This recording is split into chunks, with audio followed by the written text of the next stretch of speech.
হাত ধরুন all India অ্যাস্ট্রোপামিস তন্ত্র রিসার্চ সেন্টারের জ্যোতিষ শিক্ষক সনাতন ও আধুনিক জ্যোতিষবিদ শ্রী সুব্রত চক্রবর্তী। জ্যোতিষে আস্থা, প্রয়োজনে প্রতিকার, জীবন হবে স্বর্ণালঙ্কার। নমস্কার, কল্পতরু অনুষ্ঠানে সকলকে স্বাগত জানাই। আশা করি আপনারা সকলে খুব ভালো আছেন। আর এই ভালো থাকা নিয়ে আমাদের কল্পতরু অনুষ্ঠান বিগত বেশ কিছুদিন ধরেই এইভাবেই আমরা কিন্তু আপনাদের সাথী করে সঙ্গী করেই পথ চলছি।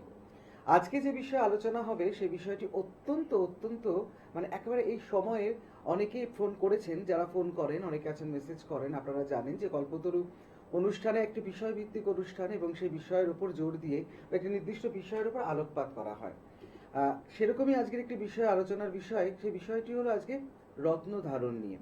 দেখুন, আমাদের যখন শরীর খারাপ হয়, স্বাভাবিক এই ঋতুচক্রের স্বাভাবিক নিয়মে যখন আমাদের জ্বর সর্দি কাশি হয়, আমরা কিন্তু নিজেরাই চাইলে সামনে ওষুধের দোকানে গিয়ে আমাদের যেটি মনে হয় সেই ওষুধ আমরা সংগ্রহ করতে পারি এবং খেয়ে নিয়ে অনেক ক্ষেত্রে সুস্থও হয়ে যায়। এটা কিন্তু ঠিক কথা। কিন্তু অনেক সময় দেখা যায় নিজেদের মতো করে আমরা ওষুধ তো গ্রহণ করলাম, কিন্তু বেশ কিছুটা দিন হয়ে যাওয়ার পরও সেখান থেকে কোনো নিরাময় বা উপশম পেলাম না। তখন গিয়ে কিন্তু আমাদের বারবার করে সেই ডাক্তারবাবুর কাছে পৌঁছতে হয়। জ্যোতিষশাস্ত্র কিন্তু আমাদের বারবার করে তেমন কথাই বলে যে আমাদের যে নিচস্থ গ্রহ, তার জন্য আমরা কি রত্ন ধারণ করব। আর অবশ্যই সেই রত্নটা কতটা কার্যকরী হবে আমার জন্য, কারণ শুধুমাত্র আমি জানলাম যে আমার এই গ্রহের বোধহয় একটু নিচস্থ রয়েছে, স্বাভাবিকভাবে আলাপচারিতার মধ্যে দিয়ে জানতে পারি হয়তো অনেক ক্ষেত্রে যে এর ক্ষেত্রে হয়তো এটি ধারণ করা যেতে পারে, কিন্তু সত্যি সেটি কি আমার জন্য সম্পূর্ণভাবে উপযুক্ত হলো? অথবা আমরা রত্নের কি তত্ত্ব, বিভিন্ন রকম তত্ত্ব তো থাকে, তার উপর ভিত্তি করেই পুরোটাকে সাজানো হয়। তাই ইচ্ছে করলেই কিন্তু আমরা যে কোনো রত্ন ধারণ যেমন করতে পারি না, তেমন ধারণ যদি করেও ফেলি তার ফল কিন্তু উল্টে খারাপ হতে পারে। সবটাই তার একজন বিশেষজ্ঞ থাকেন যার তত্ত্বাবধানে, যার নেতৃত্বে কিন্তু আমরা এটা ধারণ করতে পারি। তো আজকের আলোচনা সেরকমই। মালদা থেকে অভিজিৎ দত্ত, তিনি বলেছেন নিচস্থ গ্রহে যে কোনো রত্ন কি আমরা ধারণ করতে পারি বা আমরা পড়তে কি পারি? অত্যন্ত গুরুত্বপূর্ণ একটি প্রশ্ন। তিনি জেনেছেন আপনার কোনো একটি বিশেষ গ্রহ নিচস্থ রয়েছেন, তাহলে সেটির জন্য প্রতিকার তার যেটা মনে হচ্ছে তিনি কি ধারণ করে নিতে পারেন? বোধহয় নয়। সেটি নিয়ে আলোচনা হবে আজকে। লামচেম লামা উত্তরবঙ্গ কাশিয়াং থেকে তিনি জানতে চেয়েছেন যে কোনো রত্ন আমরা কি ইচ্ছে করলেই পড়তে পারি? ওই যে কথা বললাম প্রথমেই, না, তার জন্য কিন্তু বিশেষজ্ঞের একটি পরামর্শ ভীষণভাবে প্রয়োজন রয়েছে। পায়েল রায় বাঁশরণী থেকে রত্নের কি তত্ত্ব, এই যে একটু আগে আপনাদের বললাম রত্নের যে তত্ত্ব থাকে একেবারে পুঙ্খানুপুঙ্খ বিচার এবং তার অন্তর একদম ভিতর থেকে সেটা সকলের জানা প্রয়োজন আছে। আর শুভময় বাবু পূর্ব মেদিনীপুর থেকে তিনি একই কথা বলেছেন যে রত্ন যে ধারণ করব আমরা কি করে বুঝবো যে এই রত্নটি আমার জন্য সব থেকে বেশি উপযুক্ত? আরে তার জন্যই তো বিশেষজ্ঞ রয়েছেন, এবং বিশেষজ্ঞদের মধ্যে যিনি এই মুহূর্তে অত্যন্ত জনপ্রিয়, যিনি একেবারে জাতীয় পুরস্কারে সম্মানিত, আপনাদের সকলের ভালোবাসায় যিনি আজকেও কল্পতরু অনুষ্ঠানে হাজির হয়েছেন, শ্রী সুব্রত চক্রবর্তী। তিনি তো রয়েছেন আমাদের ভরসার, আমাদের বিশ্বাসের। সবটুকু নিয়ে আলোচনা করব আজকে আমাদের সাথে সেই সুব্রত চক্রবর্তী। চলুন তাহলে চলে যাই সরাসরি তার কাছে।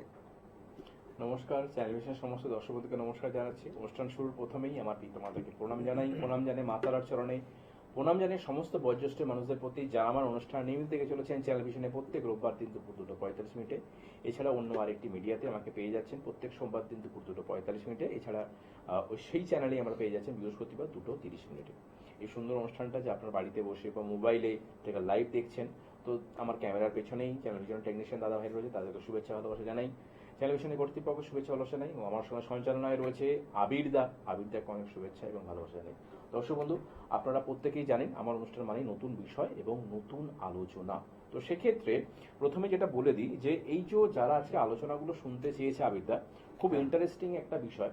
যে বিষয়টাকে নিয়ে আমি বলবো সেটা হচ্ছে, দেখুন এই যে গ্রহ প্রতিকার, এই প্রতিকার করতে গেলে কতগুলো জিনিসকে আমাদের জানতে হবে। সেটা হচ্ছে কি, আমরা যখন জ্যোতিষশাস্ত্র নিয়ে গবেষণা করি বা পড়াশোনা করি, আমার প্রায় দীর্ঘ 2010 সাল থেকে আজকে 2026 সাল, এই যে জ্যোতিষ জার্নিতে আমি যত মানুষের হাত দেখিয়েছি বা বিচার করেছি, এটা কিন্তু সেক্ষেত্রে বলতে পারি একটা অভিজ্ঞতা লব্ধ থেকে। এবং যখন আমরা পড়াশোনা করেছি আমরা দুটো জিনিসকে কিন্তু দেখি, যে গ্রহের পিতার্থ এবং শান্তার্থ। গ্রহের পিতার্থ এবং শান্তার্থ, অর্থাৎ পিতার্থ মানে হচ্ছে দুর্বল গ্রহ, দুর্বল গ্রহের প্রতিকার কি, অর্থাৎ সে হচ্ছে পিতার্থ গ্রহ। আর একটা গ্রহ রয়েছে সেটা হচ্ছে শান্তার্থ, অর্থাৎ সে পীড়িত বা কুপিত গ্রহ। এই দুটো জিনিসে কিন্তু আগে আইডেন্টিফাই করতে হবে, তারপরে কিন্তু রত্ন নির্ণয় করব। সামান্য আপনাকে যদি বলাই, এই যে পিতার্থে এবং শান্তার্থে আমাকে দেখতে হবে যে সেটা দুর্বল রয়েছে কিনা। সেটাকে দুর্বল যদি হয়ে থাকে তাহলে সেটাকে আমরা বলবো পিতার্থে, আর যদি সেটা পীড়িত বা কুপিত অবস্থায় থাকে সেটাকে আমরা বলবো শান্তার্থে। তাহলে এই গ্রহকে আমরা দুটো ভাগে ভাগ করব। যে কোনো গ্রহ যদি দুর্বল হয়ে থাকে তাহলে তার রত্ন ধারণ করা শুভ। যদি গ্রহ দুর্বল থাকে অর্থাৎ পিতার্থে থাকে তাহলে তার রত্ন ধারণ করা শুভ। কিন্তু দেখা গেল সেই গ্রহটি, দেখা গেল, আমি সামান্য আপনাকে উদাহরণ দিয়ে বোঝাচ্ছি। ধরুন আপনার রবি রয়েছে হচ্ছে পীড়িত অবস্থাতে বা কুপিত অবস্থাতে। তার মানে এটাকে আমাকে জানতে হবে সেটা কি পীড়িত এবং কুপিত, সেটা দুর্বল নয়। তাহলে সেক্ষেত্রে যখন পীড়িত এবং কুপিত হচ্ছে তাহলে এটা হয়ে যাচ্ছে শান্তার্থে। তাহলে শান্তার্থে, তাহলে রবির রত্ন শান্তার্থে, তার মানে আমার কিন্তু চুনি দিলে শুট করবে না। চুনি এখানে কিন্তু দুর্বল নয়। চুনি অর্থাৎ রবি এখানে পীড়িত বা কুপিত রয়েছে অর্থাৎ শান্তার্থে রয়েছে। তাহলে সেক্ষেত্রে চুনি দিলে কিন্তু আমার উল্টো ফল হতে পারে, অর্থাৎ সে তো কুপিত হয়ে রয়েছে, পীড়িত হয়ে রয়েছে, দুর্বল তো নয়।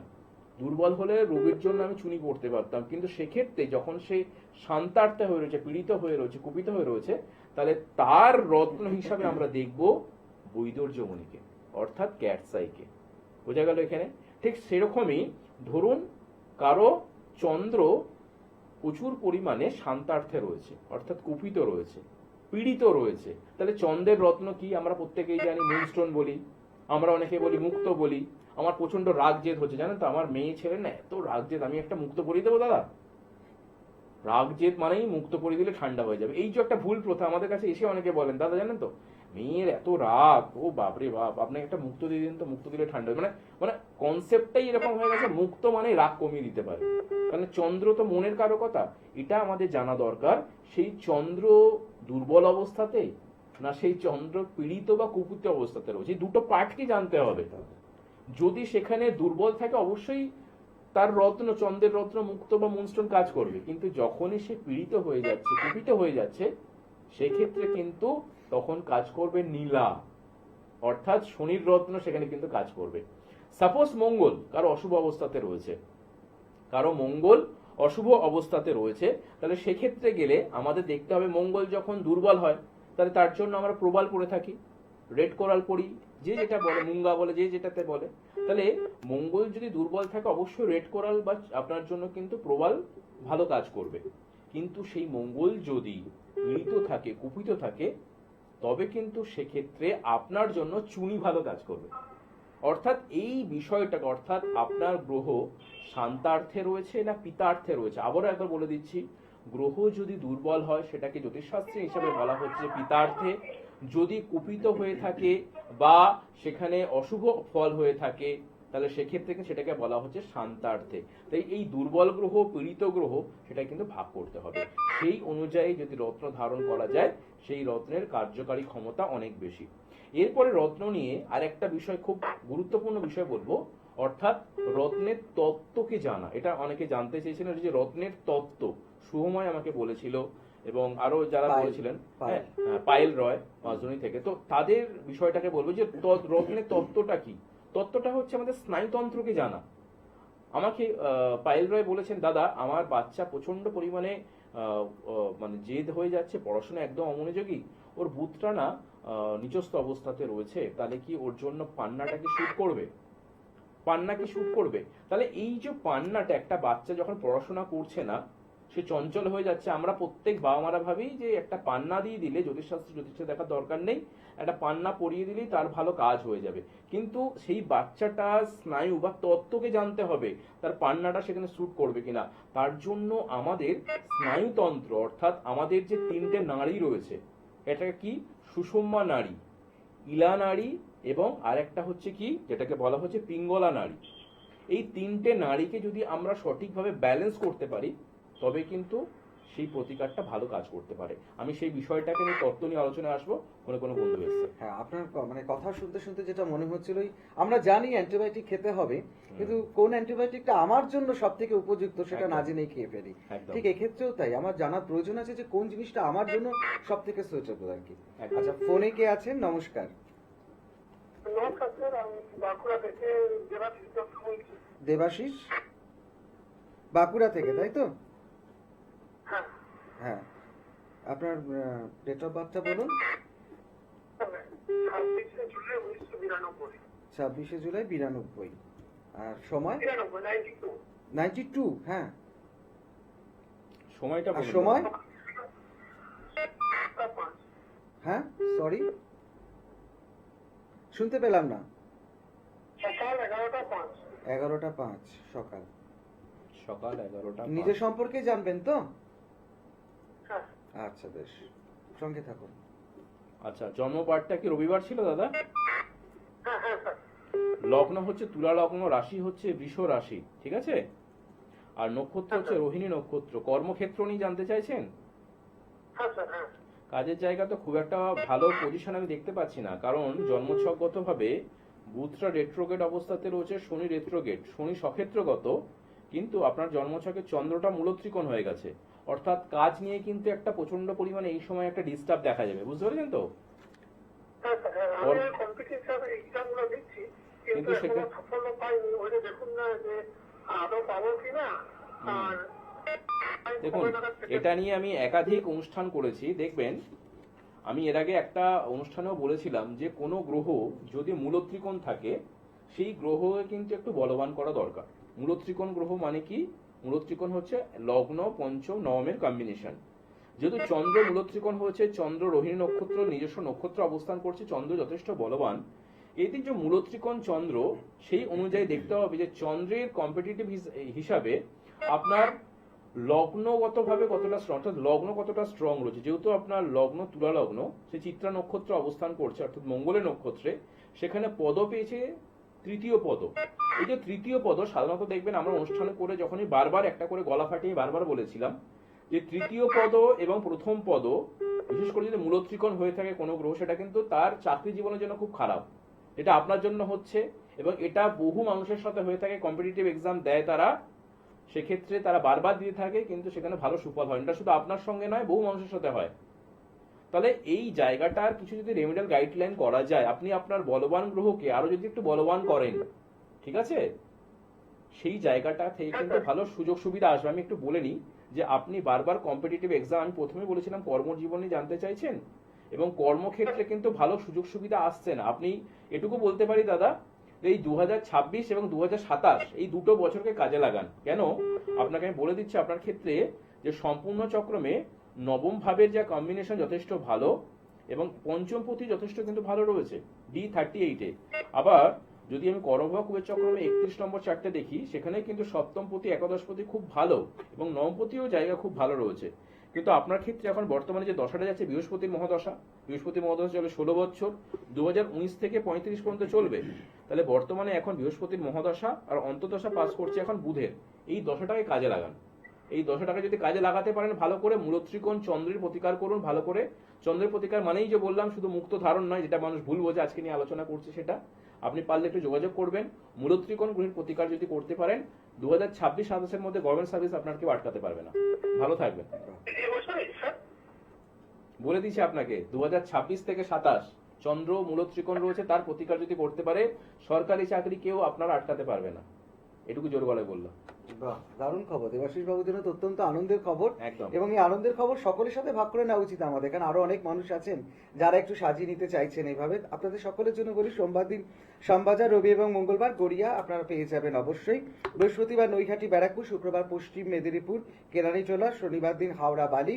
এই মাসে আপনারা 12 থেকে 21 তারিখ পর্যন্ত শিলিগুড়িতে পাবেন রত্নভান্ডার জুয়েলার্সে, এগরা বালিচক। অবশ্যই আপনারা ফোন করবেন, কারণ বাই অ্যাপয়েন্টমেন্টে কিন্তু আপনারা 9831707058, 9874207060 যে নাম্বার যাচ্ছে, ব্যাস সাথে সাথে আরেকজনের নাম্বার ফোন পেয়ে গেছি, ফোনটা নিয়ে নিয়ে বলছি। হ্যাঁ নমস্কার, কে বলছেন? হ্যাঁ, নমস্কার, আমি সল্টলেক থেকে বলছি। আমার নাতির ব্যাপারে কিছু। হ্যাঁ, নাম বলুন ওর।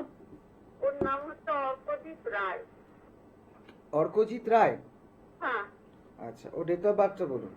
ওর ডেট অফ বার্থ হচ্ছে 15/12/2003। 15/12/2003। জন্ম সময় জন্ম সময় দুপুর 3:32। 32। হ্যাঁ। সল্টলেকে জন্ম? না, ওর জন্ম এই ওই যে শিশুমঙ্গল হসপিটাল, কলকাতাতেই জন্ম। আচ্ছা। কলকাতাতেই জন্ম। সোমবার ছিল? হ্যাঁ অর্কজিতের জন্মবারটা কি গো সোমবার ছিল না?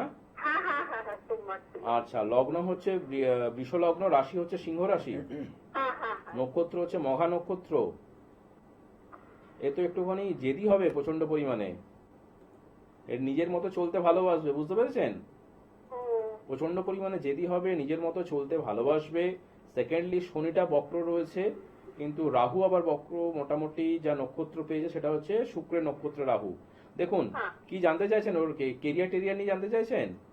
ওই কি পড়াশোনা করবে এরপরে বা চাকরি করবে কিনা কি করবে? হ্যাঁ ভালো, মোটামুটি জন্মছকটা যথেষ্ট ভালো রয়েছে, পড়াশোনায় কিন্তু খারাপ নয় নাতি, বুঝতে পেরেছেন তো?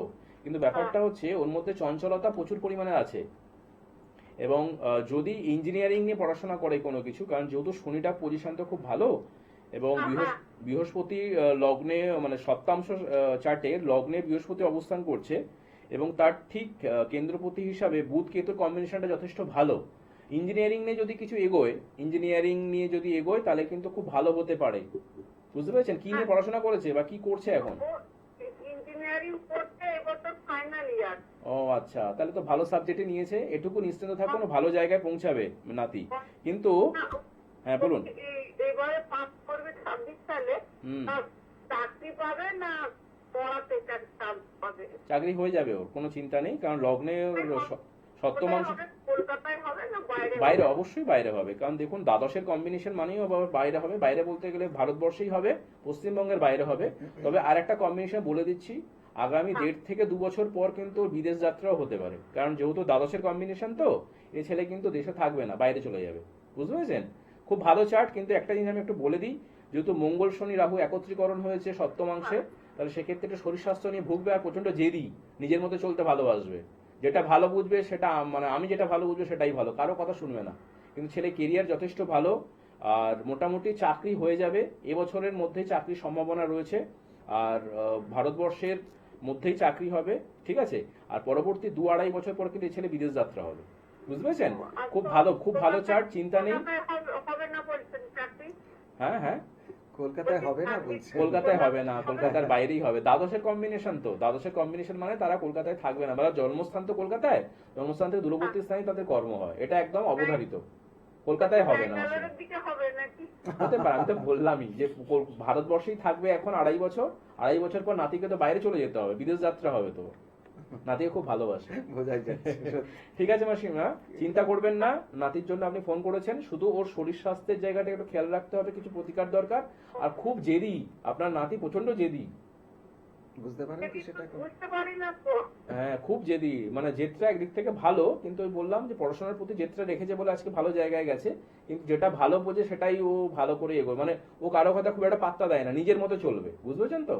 নিজের ডিসিশনটা সব থেকে বড়, এটা খুব ভালো একদিক থেকে, কিন্তু কিছু ক্ষেত্রে সমস্যা দেয়। তবে ঠিক আছে, চিন্তা নেই, শরীর স্বাস্থ্যের প্রতি একটু যত্ন নেই, ভালো চার্ট, খুব ভালো জায়গায় যাবে, চিন্তা করবে না, চাকরি হয়ে যাবে। মানে কলকাতায় রাখতেই হবে, বিদেশ কাছে যাত্রা থাকতে খারাপ, হবে। হ্যাঁ বিদেশ যাত্রা খারাপ নয়। ভাববেন ও যে ভাগ্য নিয়ে জন্মেছে এবং ওর সাথে যা যা আছে, যেভাবে সুব্রত চক্রবর্তী বললেন, সবটা নিয়েই তো ভালোই থাকবে, অসুবিধা নেই যাদের সেক্ষেত্রে। নবমপতি একাদশপতির সঙ্গে দ্বাদশের কম্বিনেশন হবে, যদি লগ্ন সেখানে ভালো হিট করে থাকে, তাদের মোটামুটি জন্মস্থান থেকে দূরে চাকরি হবে, এটা অবধারিত, এটা অবধারিত। নাতির ক্ষেত্রেও তাই হচ্ছে, এবং 2.5 বছর পর যখন দশা চেঞ্জ হয়ে যাবে, এই ছেলে বাইরে যাবে, এটা একদম অবধারিত। আচ্ছা, এবার একটু আলোচনায় আসি। হ্যাঁ, ধরুন অনেক সময় আমাকে একজন প্রশ্ন করেছিলেন যে পান্না, তিনি বলেছিলেন যেটা, যে পান্না ধারণ করাবো কিনা হঠাৎ করে, তো পড়াশোনা সন্তান খারাপ করছে পান্না। দেখুন এই যে তত্ত্বটাকে আগে জানতে হবে, আমি যেরকম প্রথমে বললাম পিতার্থে শান্তার্থে, অর্থাৎ দুর্বল গ্রহ পীড়িত গ্রহ, ঠিক সেরকমই আমাদের তত্ত্বকে জানা দরকার, স্নায়ুতন্ত্রকে।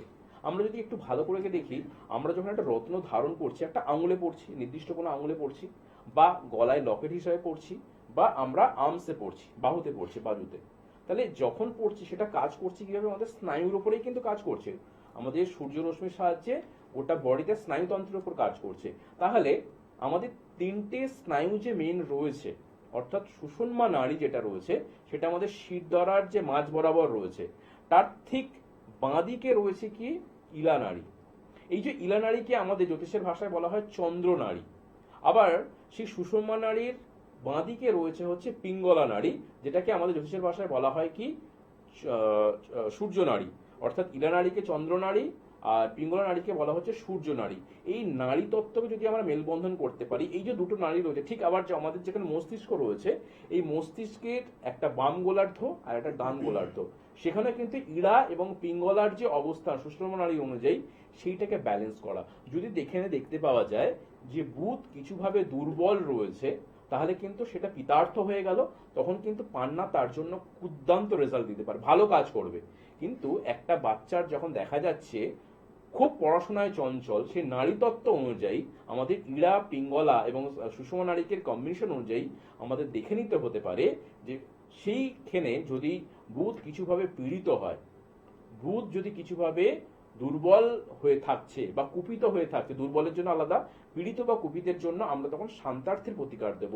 অর্থাৎ সেক্ষেত্রে কিন্তু বুধের জন্য আমরা ক্যাটসাই দিতে পারি, অর্থাৎ বৈদুর্যমণি তার জন্য কিন্তু দুর্দান্ত কাজ করতে পারে, অর্থাৎ ক্যাটসাই তার জন্য ভালো কাজ করতে পারে। আবার অনেক ক্ষেত্রে দেখতে পাওয়া যায় কারো বৃহস্পতি পিতার্থে রয়েছে, অর্থাৎ দুর্বল রয়েছে, তার জন্য পোকরাজ খুব ভালো কাজ করছে। কিন্তু যদি বৃহস্পতি কুপিত হয়ে থাকে, যদি বৃহস্পতি কিছুভাবে সেখানে অশুভ অবস্থাতে থাকে, তাহলে সেক্ষেত্রে সে কিন্তু সেখান থেকে নেগেটিভ ফল দিতে পারে। তখন কিন্তু আমরা বৃহস্পতি না দিয়ে তখন কিন্তু আমরা চন্দ্রের রত্ন দিতে পারি, অর্থাৎ সেখানে কিন্তু কাজ করতে পারে একটা মুক্ত ভালো কাজ করতে পারে। ঠিক সেরকমই অনেক সময় দেখতে পাওয়া যায় যে শনি অশুভ অবস্থাতে হচ্ছে, কর্মক্ষেত্রে বারবার বাধা পড়ছে। অনেকে বলেন দাদা আমি অনেক সময় একটা নীলা পরে নিই, কিন্তু নীলা তার জন্য ধারণ হবে কিনা সেই নারী তত্ত্ব অনুযায়ী দেখতে হবে যে সেখানে পিতার্থে না শান্তার্থে রয়েছে। সেই অনুযায়ী তার যদি সেখানে যদি দুর্বল থাকে শনি, তাহলে তখন তার নীলা খুব ভালো স্যুট করবে, ভালো কাজ করবে। না হলে কিন্তু সেই শনি যদি কিছুভাবে পীড়িত থাকে, তখন কিন্তু তার জন্য গোমেদ ভালো কাজ করতে পারে, তখন তার জন্য সেখানে ফায়ারফল ভালো কাজ করতে পারে। অর্থাৎ এই তত্ত্বগুলোকে জেনে তার রত্নকে ধারণ করা, অর্থাৎ আমার শনি অশুভ, বৃহস্পতি অশুভ, তার মেন রত্ন ধারণ না করে আমরা সেখানে কিছু উপরত্নও দিতে পারি। অর্থাৎ এই জায়গাগুলোকে যদি সঠিকভাবে আইডেন্টিফাই করা যায়, শান্তার্থে না পিতার্থে, এবং আমরা যদি আমাদের স্নায়ুতন্ত্রগুলোকে ভালো করে জানতে পারি, আমাদের সুষমা নারী, ইলা নারী এবং পিঙ্গলা নারী, কারণ আমাদের মস্তিষ্কের যে গোলার্ধ রয়েছে, অর্থাৎ এই যে ইলা নারী এবং পিঙ্গলা নারী, অর্থাৎ একটা হচ্ছে কি করে আমাদের ইমোশনকে দেখে, একটা আমাদের আবেগকে দেখে। সেই ইমোশন আবেগকে আমি যতক্ষণ না আইডেন্টিফাই করবে, একটা জার্জিং করতে পারি একটা ক্লায়েন্টকে ভালো করে, অর্থাৎ তার চলন, তার গঠন, তার বলন কোন তত্ত্বের মধ্যে রয়েছে, সেই তত্ত্বকে যতক্ষণ না ব্যালেন্স করতে পারি, ততক্ষণ কিন্তু আমরা তার প্রতিকার প্রতিবিধান মেন রত্ন দ্বারা করতে পারবো না। সেক্ষেত্রে তার উপরত্নও হতে পারে, সেক্ষেত্রে কিন্তু ভালো কাজ করতে পারে। এই বিষয়টাকে যদি আমরা সঠিকভাবে অধ্যয়ন করতে পারি, সেই মতো যদি অ্যাপ্লাই করতে পারি, মানুষের জীবনে কিন্তু সেটা খুব ভালো ফল দিতে পারে। সত্যি আজকে আলোচনা কিন্তু অত্যন্ত ভীষণভাবে সকলে উপকৃত হলেন। আমরা যেমন ভাবি না যে এরকম আমার জানতে পারলাম আমার গ্রহ নিজস্ব, আশা করি সকলে বুঝতে পারলেন যে শুধু জানতে পারলেই হবে না, জানার ভিতরেও কিন্তু অনেক কিছু জানার জন্য বাকি থেকে যায়, সেটুকুও জানতে হবে। তাই সকলকে বলবো যে অবশ্যই বিশেষজ্ঞের পরামর্শ নিন। আর সুব্রত চক্রবর্তীর সঙ্গে 9831707058, 9874207060 আপনাদের সকলের জন্য ফোন লাইন খোলা রয়েছে। অসংখ্য মানুষ সারা সপ্তাহ ধরে ফোন করেন এবং বিভিন্ন বিষয়ে জানার আগ্রহ প্রকাশ করেন। উনি কিন্তু তাদের সকলের সাথে কথা বলার চেষ্টা করেন যদি খুব ব্যস্ত না থাকেন, তাই একটু যোগাযোগ করে নিন। আশা করি সকলে খুব ভালো থাকবেন। আর ওই যে কথা উনি বারবার বললেন, আমরা যেটা শিখলাম, ধারণ করার আগে অবশ্যই আমাদের কথা বলে নেওয়া প্রয়োজন আছে যে এটা আমার জন্য যথাযথ উপযুক্ত কিনা, তাই তো? এটা যাওয়ার আগে শুধু একটা কথাই বলবো যে যে কোনো রত্ন আপনি ধারণ করতেই পারেন, কিন্তু একটা কথা সবসময় মাথায় রাখতে হবে, যে বারবার একটা কথা, যে রত্ন আমরা যখন ধারণ করব তার পিতার্থে শান্তার্থে রয়েছে কিনা, আমাদের যে নারী তত্ত্ব রয়েছে সেই সঙ্গে স্নায়ুতন্ত্র, তার সঙ্গে আপনার সেই জেনেটিক বিষয়টা শ্যুট করবে কিনা বডিতে, সেই বিষয়টাকে জেনে ধারণ করা। তাহলে কিন্তু যদি কুপিত গ্রহ কি আর দুর্বল গ্রহ কি যদি জানতে পারেন, বা যদি এই নারী তত্ত্বের সঙ্গে আমাদের রত্নকে ব্যালেন্স করা যায়, সেই রত্নটা কিন্তু ভালো কাজ করতে পারে। আমার চন্দ্র অশুভ মানেই যে মুক্ত পড়তে হবে, আমার শনি অশুভ মানেই যে আমাকে নীলা পড়তে হবে, কিন্তু সেটা অনেক সময় কিন্তু আপনার বিরুদ্ধ কাজ করতে পারে। অর্থাৎ লগ্ন যদি বিরুদ্ধ হয়ে থাকে তাহলে কিন্তু সেটা বিরুদ্ধ কাজ করবে, আর সেই লগ্ন যদি আপনাকে সাপোর্ট করতে পারে তাহলে কিন্তু মেন রত্ন আপনাকে সাপোর্ট করতে পারে। তাই রত্ন যখন আপনি ধারণ করছেন, ভালো জ্যোতিষীকে দিয়ে দেখান, তিনি আপনাকে নিশ্চয়ই পথপ্রদর্শক হিসাবে ভালো গাইড করতে পারবেন। আজকের অনুষ্ঠান আমরা হয়তো আজকে শেষ করবো আবিদা, তুমি বলে। হ্যাঁ, সেটাই আবারও বলার আপনাদের, আবার পরবর্তী এপিসোডে এমনই খুব গুরুত্বপূর্ণ বিষয় নিয়ে সকলের সাথে দেখা হবে। ভালো থাকবে সকলে। আর নেক্সট এপিসোডে নতুন আমাদের কোনো বিষয় থাকবে, এবং আপনারা যদি কোনো কিছু জানতে চান আমাকে সরাসরি হোয়াটসঅ্যাপ করুন বা মেল করতে পারেন। এবং আপনাদের নামগুলোকে আমি উপস্থাপনা করে নতুন কোনো বিষয়কে আবার রোববার দিন আপনাদের সাথে উপস্থিত হবো। ভালো থাকবেন, নমস্কার।